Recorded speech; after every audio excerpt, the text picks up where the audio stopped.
Time for the 49ers Rush Podcast. If you're an O-line enthusiast, this next guy, Brandon Parker, is probably the most traditional offensive tackle, the way he's built, the way he plays that the 49ers have on their roster. Not named Trent Williams, of course. And Brandon Parker, he comes in number 78 on our 49ers roster countdown for 2024, and he's a seasoned vet. Been with the Raiders for a very long time, going into his sixth year. So you've got a lot of experience, played some right, mostly right, some left tackle, a little bit of tight end is that kind of fifth blocker and all that kind of stuff. But this dude is a behemoth, 6'8", 320, 35-inch arms. He is your prototypical tackle in the NFL with the way that he's built. He's 28 years old, ran a 5'4" 40, so he's definitely on the lower end as far as mobility goes. And we've seen the Niners target these linemen that are tweeners, Colton McKivitz, Dominique Puny, all like these guys that can kind of do a lot of different positions with versatility and whatever else, but they all move well. Well, Brandon Parker, much more traditional-based, big man, long, length, that's what he is. He's wearing jersey number 75 for the 49ers, and I'm excited to see what he can do because, again, we don't really have a guy like him. Trent Williams, anomaly, I understand that.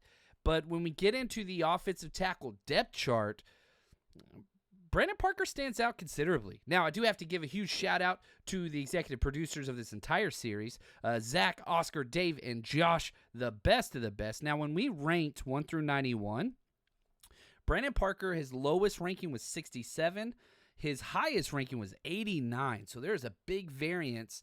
And again, you start doing research on him, I understand why. Is he a 49ers fit at tackle? Probably not. Is he an NFL pedigree, height, weight, length guy? Yes. And I think for a lot of teams, Brandon Parker would be higher up on the list than what we got here at number 78.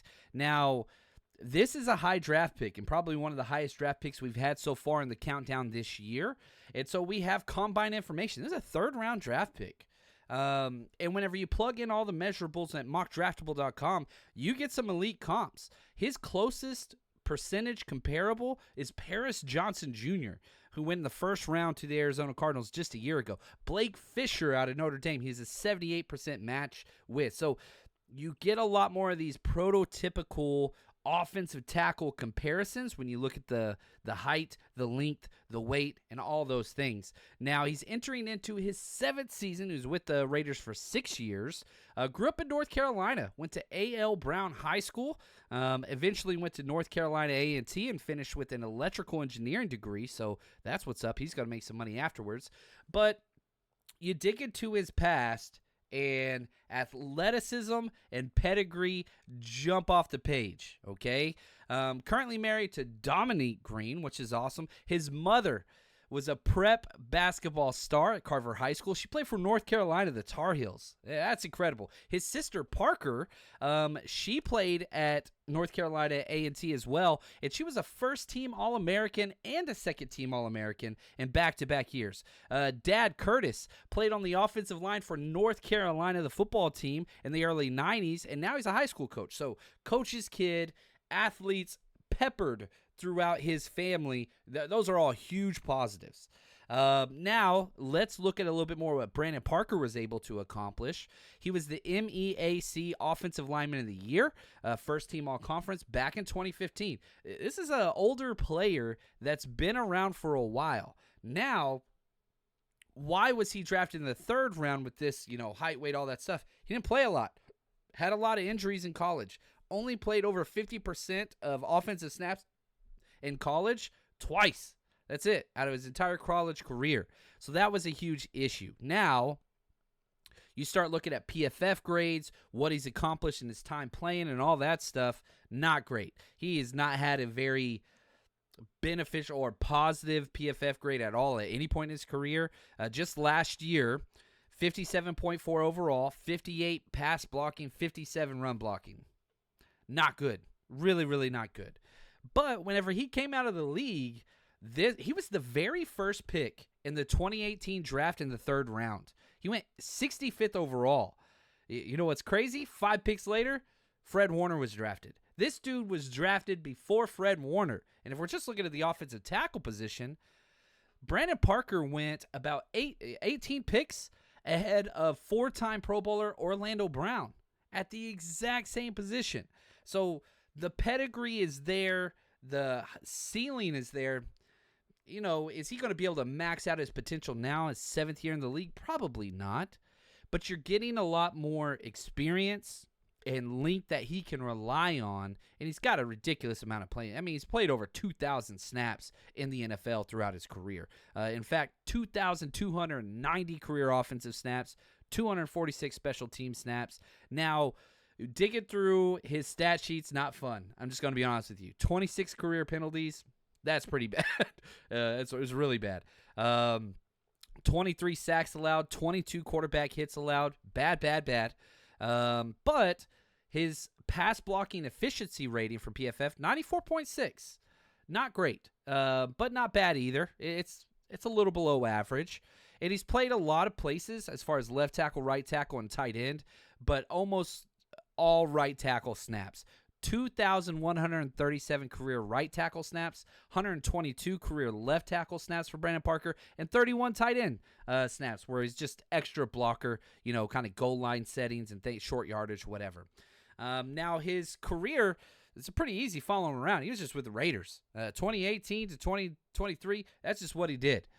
Now he missed all of 22 with the triceps injury, and missed most of last year with an undisclosed injury. Don't know what that is. Couldn't find it. If you could, more power to you. The Niners brought him in and signed him on a 1-year, $1 million deal. Zero guaranteed. That tells you kind of where he fits. But they did give him a $25,000 workout bonus, so that's huge.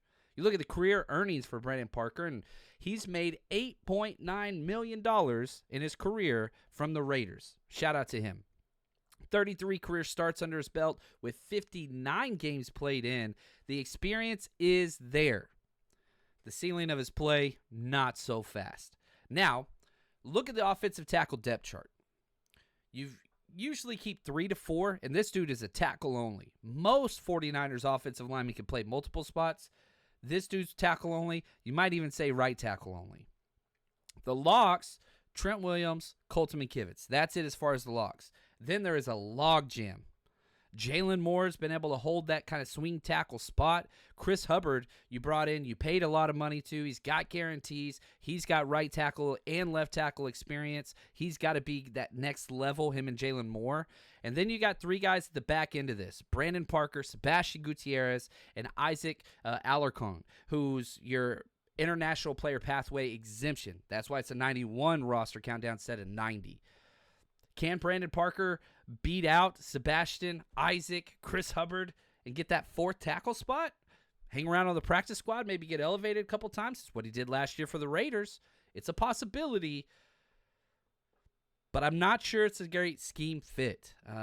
Glad to have the experience. I think that's going to be huge, but I'm not sure the ceiling play is going to be where you want it to be. I will say this about the offensive tackle class that the 49ers have currently. Way more experience than it used to be. With Colton McKivitz getting another year starting, Jalen Moore getting some spot duty, Chris Hubbard, ridiculous experience, Brandon Parker, ridiculous experience.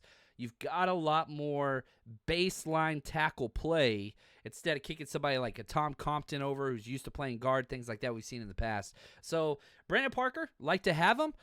We'll see if he can kind of step up and elevate his play and earn it.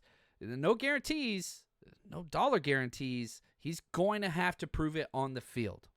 Hope the best for him. Brandon Parker, glad you're a part of the Niners. And for us, we'll just keep counting it down.